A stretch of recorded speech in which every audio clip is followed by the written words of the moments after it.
After things ended with the girl I was hoping to marry, I spend every night with my best friend, drinking whiskey with our shirts off and sighing. One night he invites me up into his loft bed, and I lay down next to him, a foot of space between us. I tell myself, we're pioneers of a new masculinity. We're unconcerned with homophobic social norms, comfortable expressing our platonic affection for each other. And then I think, alright, that being said, I would like to kiss him. I'm not sure how that fits into the new masculinity, but we haven't even written the rules yet. That could be rule number 1. I guess he can sense me fidgeting because he goes, you need anything? And I'm like, do I need anything?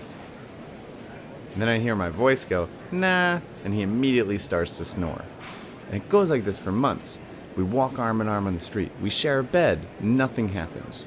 And finally, one afternoon, I sit on this bookcase that I've built into my bedroom window, and I call him. I say, I have a question for you. And he says, go for it. And I say, will you go on a date with me? And he says, keep talking.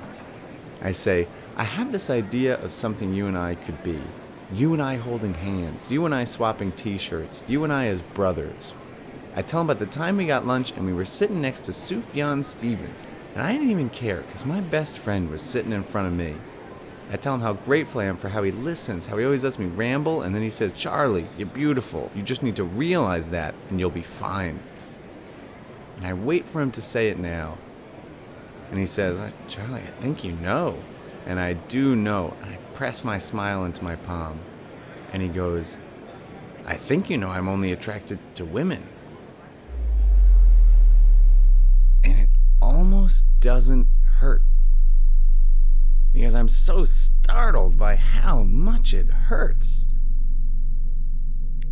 I bluff my way through the rest of the conversation. I get into bed and under the covers.